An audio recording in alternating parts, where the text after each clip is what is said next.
Namaste and good morning. Let's do our prayers before we start our Wednesday class. Om Guru Brahma Guru Vishnu Guru Devo Maheshwara Guru Sakshat Parabrahma Tasmai Shri Guruve Namaha.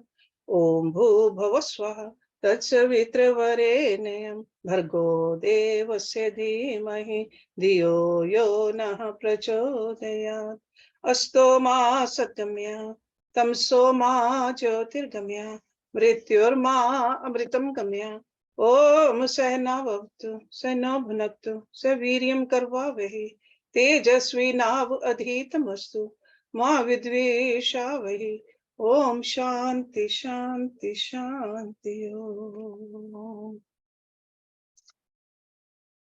There's a mysterious and powerful instrument of awareness lies hidden within us, all of us, which is called Antakaran. Sometimes use English translation, we do subtle body. So this Antakaran has four principal functions: Man, Buddhi, Chit, Ahankar. Man is the cognitive part, the thinking part. In Sanskrit, it's defined as Sankalap, Vikalap, Atmakaha, Vritti. जो संकल्प और विकल्प करता है उसको मन कहते हैं. Then the second part is a buddhi, deciding, determining faculty. Nishchay Atmika Buddhi. See, mind just keep on thinking. When we decide, that faculty in us which really decides, that's called Buddhi. Nishchay Atmika Buddhi. And third one is Ahankar. I-ness, the I sense. Aham Atmaka Antakaraha Vritti. That is ego.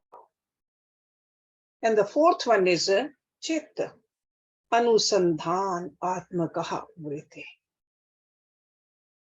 That is our memory bank. So all four of them together, they are our subtle body, our Suksham Sharir. See, Sathul Sharir is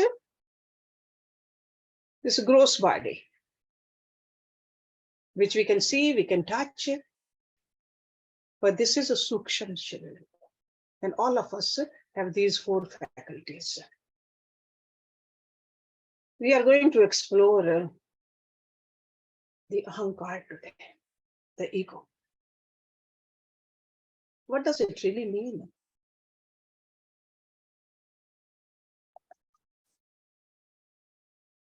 A character or a function that happens to be your own.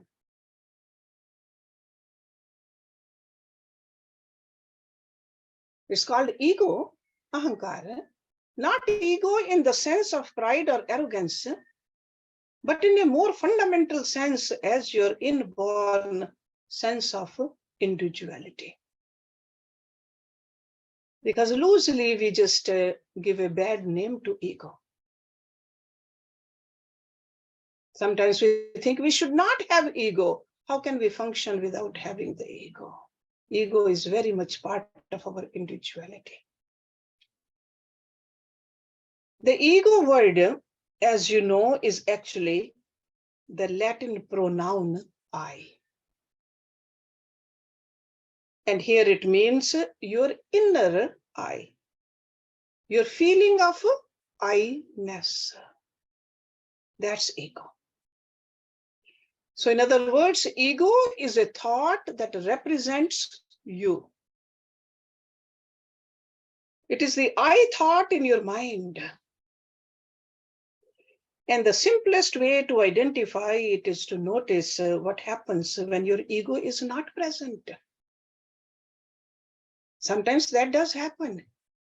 Think about a time when you were enjoying your favorite kind of a music and you found yourself getting lost in an enchanting tune, becoming deeply absorbed in its delightful melodies. Or it could happen when you are deeply in love in front of that person, or even thinking about that person, you lose yourself. Sometimes during devotion, sometimes during even romantic love also it can happen. While you were lost in that sublime experience, could you still hear the music?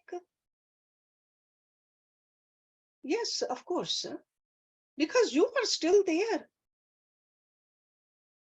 So then who is it that got lost in the music or in that thought of deep love? It was your ego that got lost. Your ego temporarily disappeared while you were absorbed in that powerful experience. And in the absence of your ego, you felt different. You weren't aware of your physical body. You didn't feel your usual sense of being an individual person with a name, a birthday, or even a lifelong history. Your sense of personal identity had vanished for the time being. And then when that state of blissful absorption faded away, your ego returned to its usual dwelling place in your mind, and you felt your personal identity return.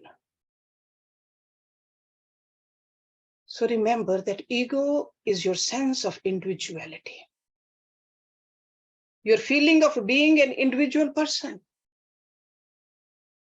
To make all this more clear, let's go a little deeper into this ego. Where does it reside? It resides in the vast expanse of your mind. It's like the whole sukshma sharir. Voice in your mind that says I, that is ego. In Sanskrit, it's called Ahankar.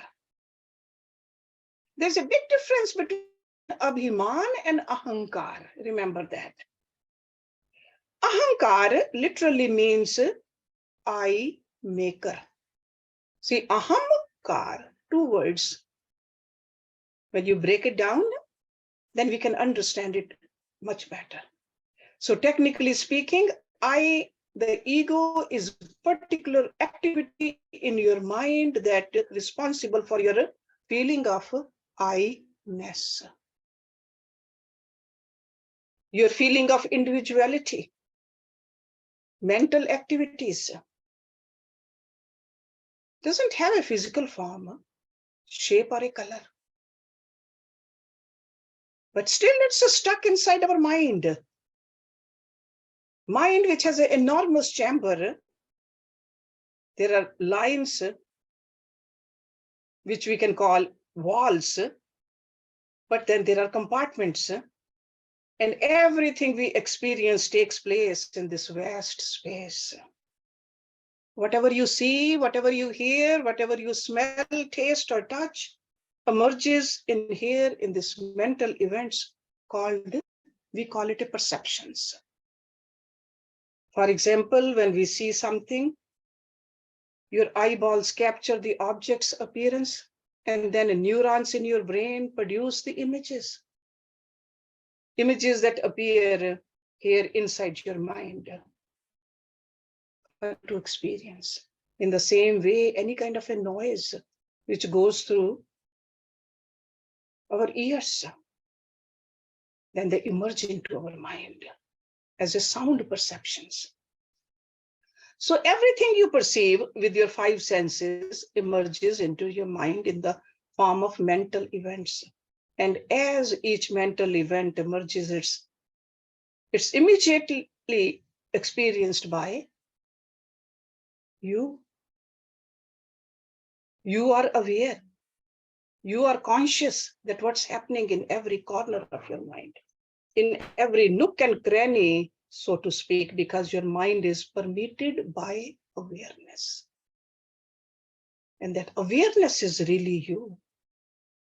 It's almost like a light bulb shining, and the light is going into the every part of the room, completely filled, shining from a bright lamp.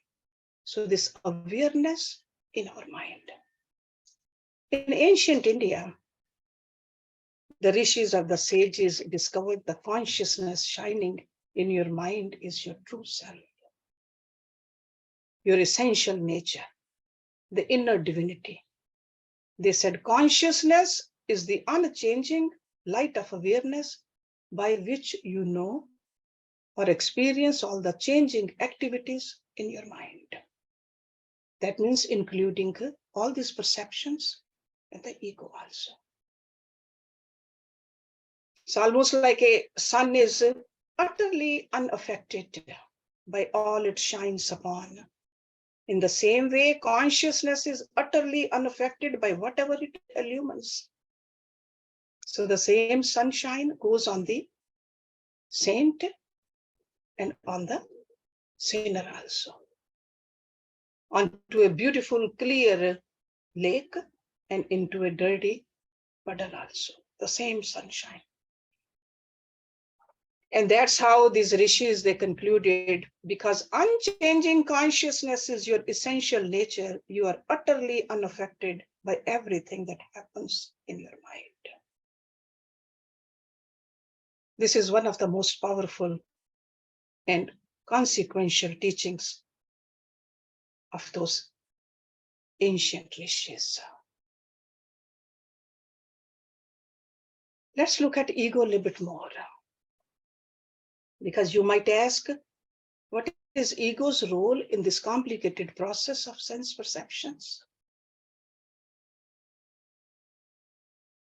How this ego gets involved when you see, hear, smell, taste, or touch something? Well, when you see a flower, you have the experience that I see the flower. In this sentence, there is an object flower and a subject I.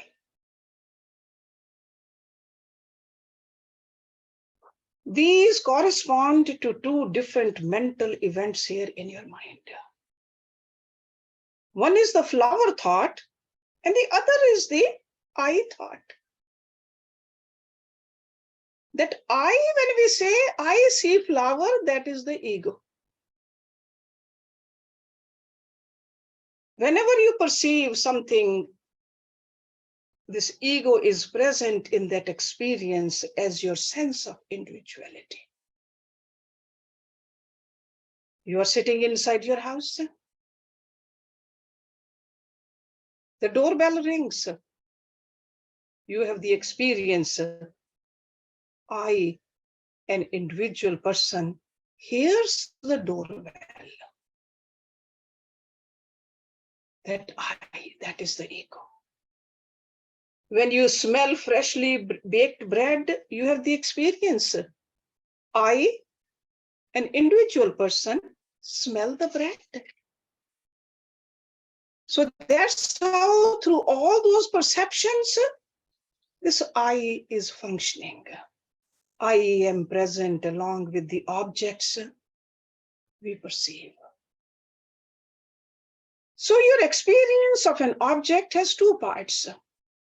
One consists of all the sensations produced by the object, whether it's a flower or a ringing in the doorbell or the smell in the fresh baked bread or cookies.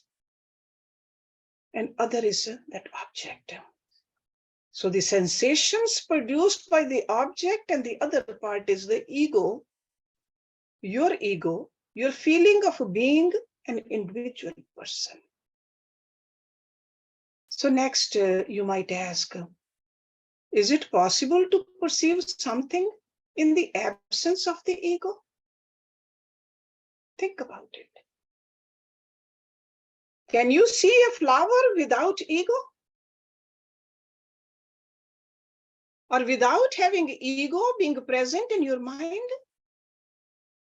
The answer is yes, but only under certain conditions.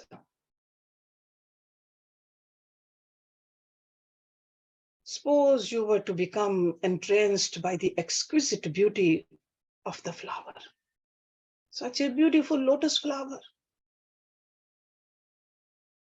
And you really fell into a state of absorption, like when you get deeply absorbed in your favorite music. Then you wouldn't have the experience, I, an individual person, see the flower. You would only experience flower.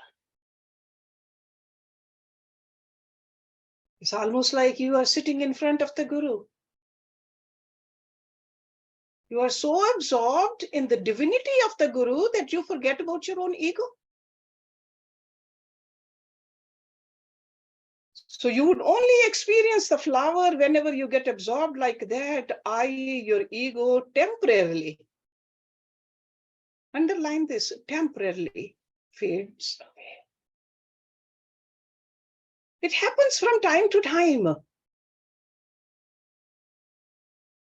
Why? Because ego is just a mental event. And all mental events can come and go. You, on the other hand, are completely unlike all these transient mental events. You do not go away. And you over here means the Atma, the soul, the self. You don't go away. You constantly illumine whatever is happening in this vast mind of yours. So that's why we got to understand this ego is an instrument given to us. Beautiful, very subtle, but it's an instrument given to this Atma. Even when you are deeply absorbed or sleeping soundly, you know the presence of the ego as your sense of a feeling of individuality. And when you get absorbed, you know when ego fades away, you are aware of the presence of the ego as well as the absence of the ego. You are aware of what's happening inside here right now. When you are awake. And tonight, when you are asleep, you'll be aware of the absence of any activity inside here. When you are in a deep sleep, you all know you go through the waking state, the dream state, the deep sleep state. So that's what I'm talking about. But consciousness never sleeps. Atma never sleeps. But your mind does. And this ego is part of the mind. So far, we have discussed sense perception. That means when the things you see, hear, smell, taste, and touch emerge as mental events in your mind. But addition to these perceptions, you also experience other kinds of mental events, which are cognition and emotions. What about those? These mental events are not produced by your five senses. They are produced by your mind itself. Let's consider your cognition first. Some cognitions are abstract and conceptual. For example, when you are pondering on the meaning of life.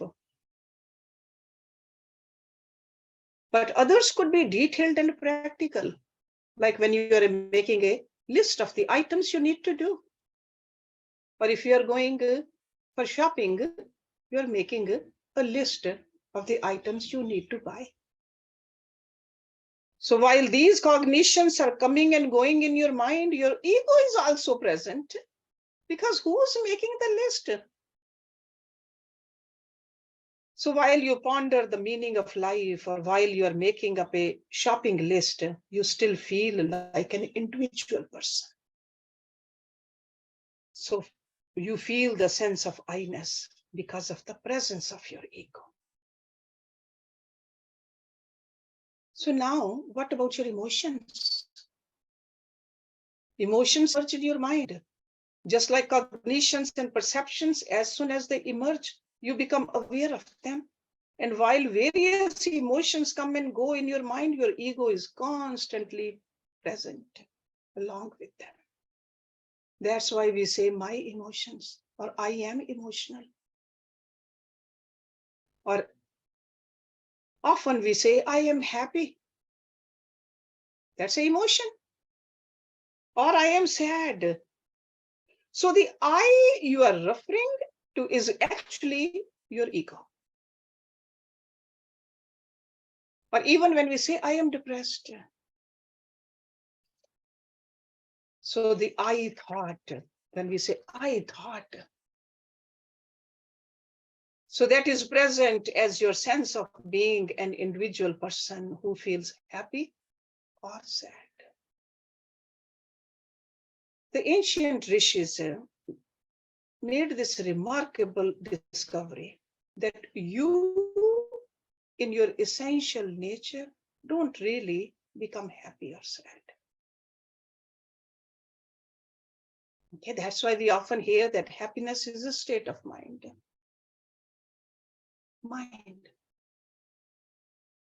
You are the awareness or consciousness that illumines everything in your mind, including your emotions of happiness and sometimes sadness. Just like we discussed earlier, the sun is unaffected by all it illumines. In the same way, the consciousness, the Atma, illumining the activities in our mind, remains unaffected by all those activities, including your emotions.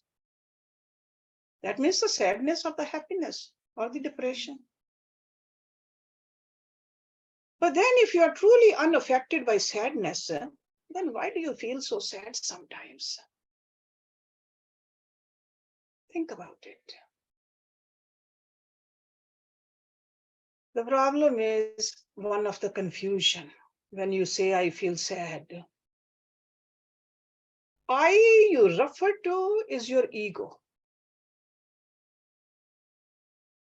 I thought is not consciousness over here.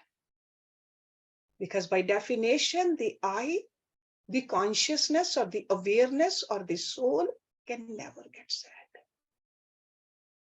That is the ego.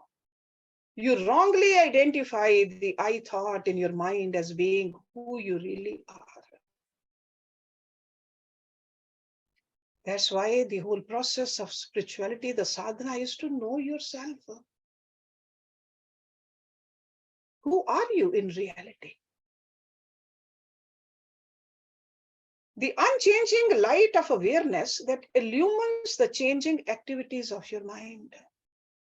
So the truth is, the sadness belongs to your mind and the ego that dwells there.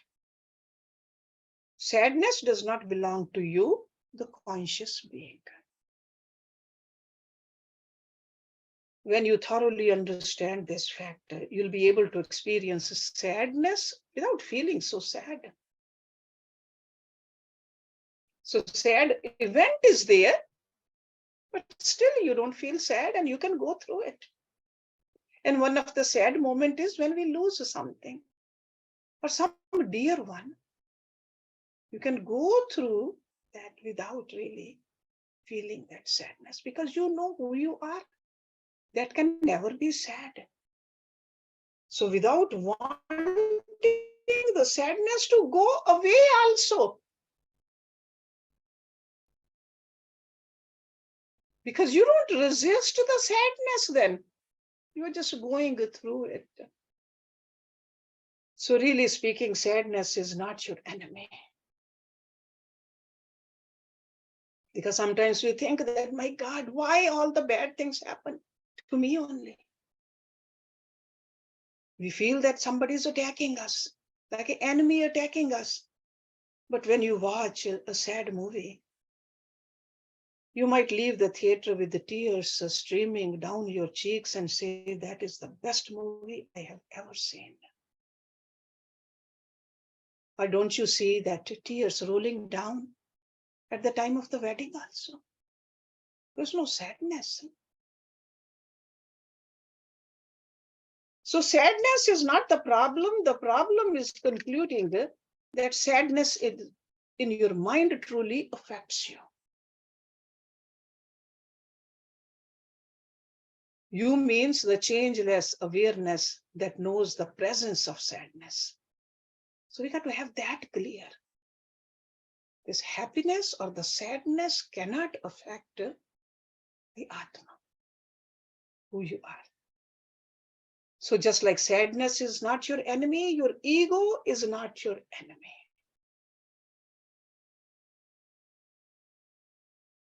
Many people wrongly believe that to become enlightened or to gain liberation, the ego must be destroyed. They think we got to kill our ego. That is not true. Your ego is just a transient mental event. Like your perceptions and cognitions and emotions. And none of these mental events can truly affect you. The unchanging consciousness that illumines them. Not only that, your ego has a crucial function. Because without ego, we can't even function in this world. Just like every room in our house has its purpose. Whether it's a kitchen or a dining room or a bedroom or a bathroom or the entrance, the living room, all those rooms, the hallways, the stairs, the roof, the foundation. The same way ego has a crucial function. What does it do? Coordinating all your thoughts and behavior. It's a very important part. But we have given ego a bad name. In the absence of your ego, like when you're deeply absorbed in music, you really can't do anything at all. We are in a karma yoni. If we are just steeped in that, we won't be able to do any duties of ours. You can only passively enjoy the state of absorption.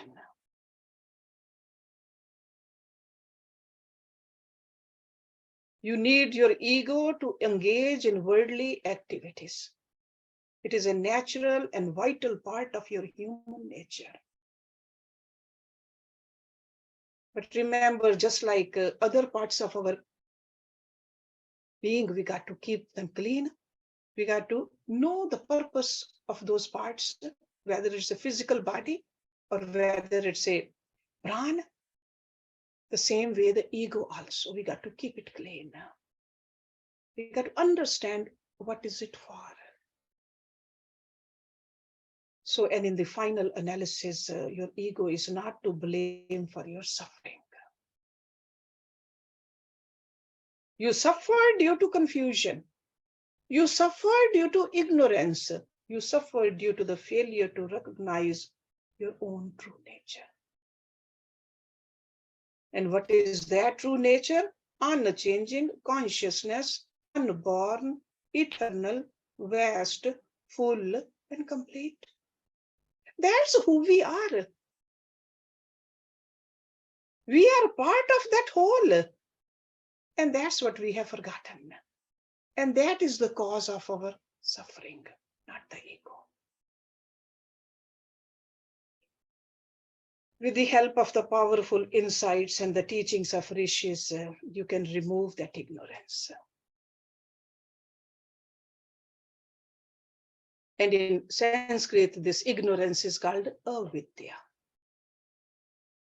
Vidya means not knowing the reality. That's avidya. Thinking something which is temporary as permanent. Thinking something which is false as true. Thinking something can hurt others, justifying that no, this is my dharma. That is ignorance. That's avidya. So that's why, with the help of the teachings from the scriptures, from the gurus, we can remove the ignorance and enjoy complete freedom from suffering, even in the presence of sadness. So what we need is the knowledge, not just blindly calling something bad and being afraid of it. So this is I wanted to just touch upon today. I know we can talk a lot about these topics, but I would like to hear from you also what your questions are after this much input. Om Purnamada Purnamidam Purnat Purnamudachyate Purnasya Purnam Adaya Purnameva Visheshyate Om Shanti Shanti Shanti Om. Thank you very much. Fantastic.